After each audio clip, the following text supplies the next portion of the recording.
જમીનમાં હવા પણ જાય. હા હા, એ હવાના વાયરા ધ્રુવમાં પીડા છે, એના વાયરા વાય હવા પણ છે. હા હા, तो कहते ये जीव अपने आत्मा को जानने को निरंतर जिनवा ये ज बात है.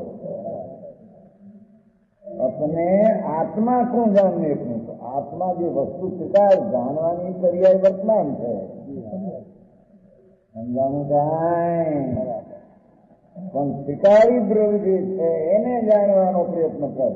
બરાબર. હા હા, જે વસ્તુ એક સમયની દશામાં આવતી નથી અને જે એક સમયની અવસ્થા ત્રિકાળીમાં ભળતી નથી એવી જીન સ્વભાવ વસ્તુ આત્મા એને શ્રદ્ધા જ્ઞાનમાં વિષય બનાય, એ ત્રિકાળીને શ્રદ્ધા જ્ઞાનમાં ધ્યેય બનાય, એને જીન ભાવના કહેવામાં આવે. આવી વાત છે. આ નયા દાન ભક્તિ ભગવાનની એ વિકલ્પ તો ક્યાંય વિચાર મહેલમાં ગયા. સમજાણવામાં अपने आत्मा को हमारी आत्मा जानने की निरंतर भावना भाव એટલે એ આત્માની એક સમયની પર્યાયનો જેને પદ્ર સ્વીકારીને અપેક્ષા કર્યું એનું જ્ઞાન પણ સ્વદ્રવનું જ્ઞાન કરે તો તેનું જ્ઞાન થાય. બરાબર.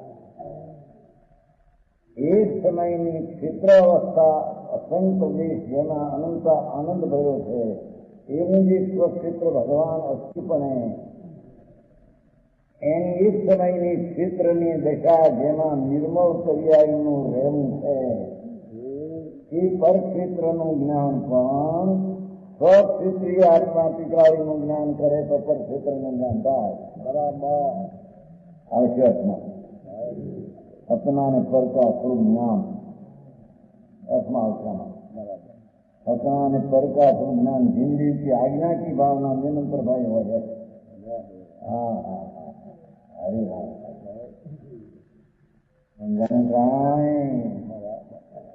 जैसे कि एक समयની अवस्था જે છે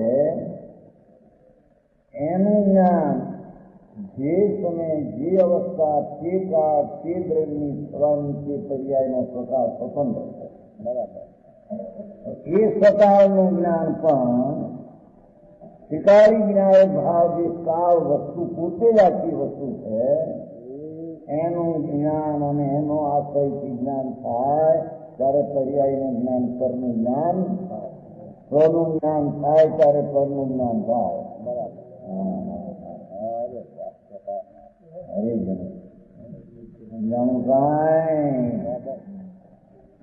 એમ ભગવાન આત્મા અનંત ભાવ સ્વરૂપ એક રૂપ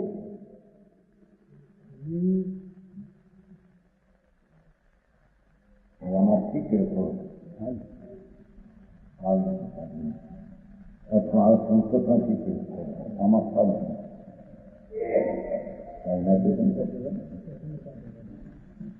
એમાં સંસ્કૃતમાં કરશે શુદ્ધ બુદ્ધ એક સ્વભાવ સંસ્કૃત છે. શુદ્ધ બુદ્ધ એક સ્વભાવ એનો વિષય બનાવીને જે ધર્મ પર્યાય પ્રગટ થાય એનો પણ આશ્રય કરવા જેવો નથી.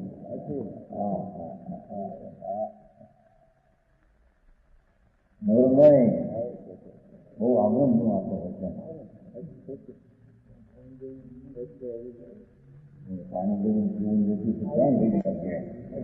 ફક્ત 5 મિનિટની વાત હતી. આ તો ફરી આવી એક વર્ષ થઈ ગયા. હા, ભગવાન આંખે છે આવા અશુદ્ધ ભાવથી જે તાંદુળ જેવો મત આપો. બરાબર. એ 7મી નરકમાં જાય. હિંસાદીની ક્રિયા કાંઈ નથી. જીવને મારવાનું નથી, જૂઠું બોલવાનું નથી, માંસ ખાવાનું નથી, ફક્ત અશુદ્ધ ભાવ કથા સમજાય છે કાંઈ? કથા અંદરમાં છે. રસોઈયો હતો અને એક રાજા હતો. રસોઈયાને માંસ રાંધતો અને એનો રાજા હતો, એને માંસ ખાવાની બંધી હતી. પણ સારો ભાવ થયો મજાની રસોઈ પાસે રંધાવતો. રસોઈ એને માંસ રાંધીને આપતો. એ રસોઈયો હતો એને કહ્યો સર્પ જાણો કાંઈ બરાબર આ છોકરો કહ્યો ને છોકરો કે હાથમાં તો થો બધા છે નાખો નાખ્યો એમાં નાગીને કરી દીધું. કરીને એને કંઈ ખબર નહીં, આપણે કંઈ લોહી નીકળ્યું સૂચી ગયું. જોઈ ગયું 12 એ આઈ કે છે એ રસોઈયાને સર્પ કર્યો. એ મરીને સ્વયંભૂ રમણ સમુદ્રમાં મહામત 1000 રૂપિયાનો હતો.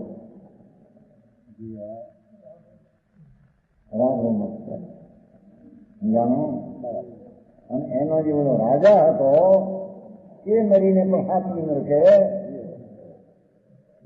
પણ હાથની નરકે કેમ જો અહીંથી તો તંદુર મચ્છીમાંથી નથી તંદુર મચ્છી હતો, ચોખા જેટલો કાનમાં મેલ ખાતો કાનમાં તો એ મત 1000 રૂપિયાનો. અને એ 1000 મોઢમાં ફાળે કેટલાય મત અંદર આવે. પેલો વિચારે કે આમ બધા આવે તમારે કાઢી કેમ નાખે? તંદુર આત્મો ચોખા જેટલો મન છે.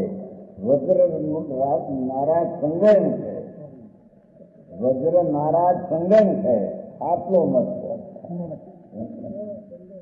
પહેલું સમજે ભાવના એવી. પેલો 1000 રૂપિયાનો મત હતો. આમ બધા મોઢું ફાળે જેવો મત આવે આમ કાઢી નાખતો. અરે આવડો હું હતો તો ન જવાબ દઈ કે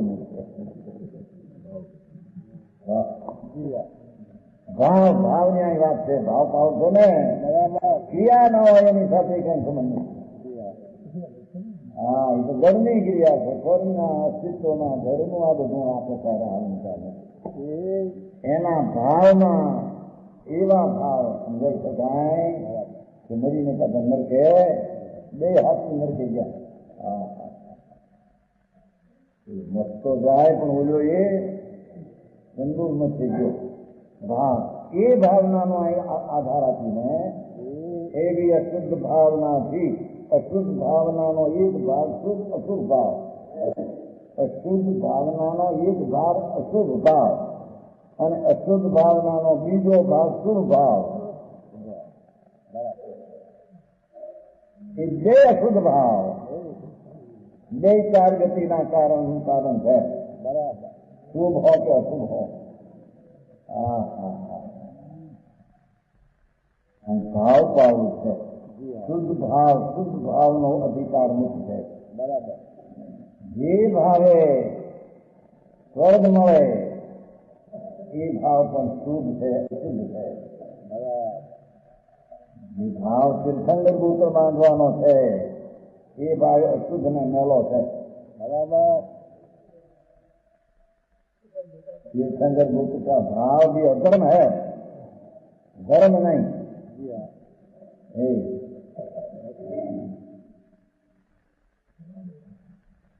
एक 2 अशुद्ध भावनी भावना तो एम के तो जिन भावना वितराग मूर्ति प्रभु જેમાં વિતરાગતા ભવી છે, પડી છે, તત્વ રૂપે બધું સતત છે.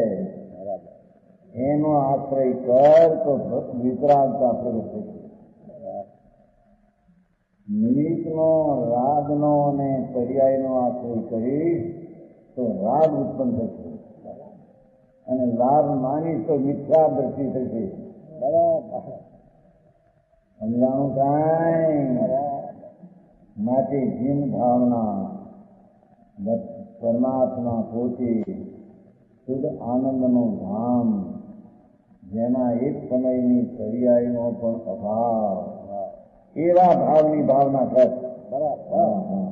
આવી વાત આ વિતરાગની આજ્ઞા છે. અનંત કેવળીઓ તીર્થંકરો પરમાત્મા થયા તેને પૂછે એની આ આજ્ઞા છે.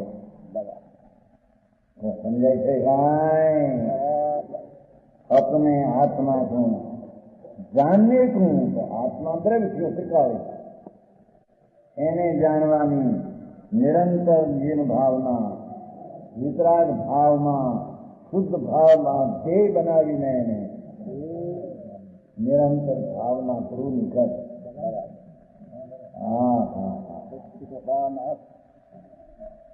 સમજાણું કાંઈ? એ આ પકવાન છે આત્માના. બાકી બધા પકવાન 6 કલાકે વિકતા થઈને નીકળી જશે. હા, આ તો હાલતા માણસમાં હાલતા બોલતા વિકતા બનવાનો અંતો. ગમે તે નાખો, મોસંબીના પાણી નાખો, શું કહેવાય સમજાય?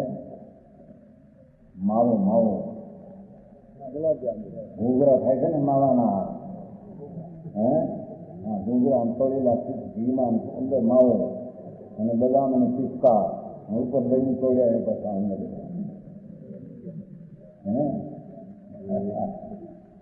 પડે છે નહીં. હા, ધૂળે નથી ભાઈ, એ તો જળની અવસ્થાનું રૂપ છે.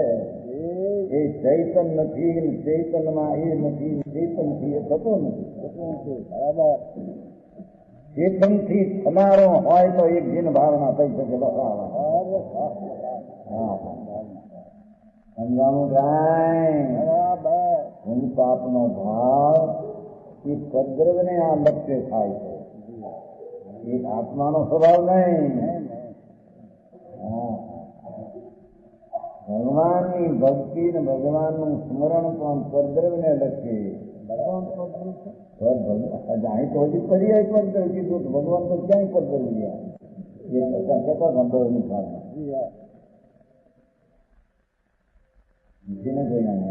પોતાનો એ કહેતા હતા.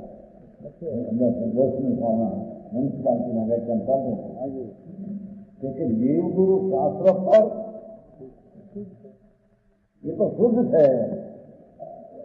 દેવ હરિહંસ પરમાત્મા સિદ્ધ દેવ ગુરુ નિગ્રંથ મુનિ મંત્ર દિગંબર આત્મ જ્ઞાની જ્ઞાની અમૃતના રત્ના વિલમ સલાહ લેનારા અને શાસ્ત્ર શાસ્ત્ર તત્પર છે એ તો વંશી છે, પણ દેવગુરુ પર એ તો શુદ્ધ છે કે એ અનંતવાર પર. હવે એકલા હું દેવગુરુ પર છે. અહીં તો એ તો પર કહ્યું પણ પોતાની પર્યાય પર છે. કેમ કે જેનો આશ્રય કરવાથી જીવને લાભ નહીં એને અહીંયા પર કહેવામાં આવે. બીજું ભાઈ પર્યાય નો આશ્રય કરવાથી કઈ લાભ ન થાય. માટે એ હતી છે પર દે. હા, 50 ખાતા છે ને નિયમતા મોક્ષ નો માર્ગ નિશ્ચય સંજ્ઞ સંજ્ઞાન ચારિત્ર એ પદ્રશ જાય છે ને એનો આશ્રય કરવા જાય તો લાભ ક્યાં છે? તો વિકલ્પ છે. બરાબર.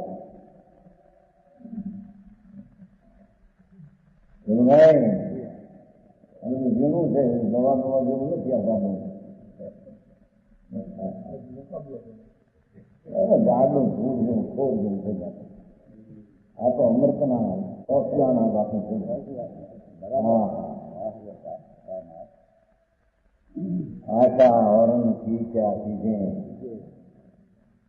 ज्ञान सुधारक चीजें आशा वरण की क्या चीजें.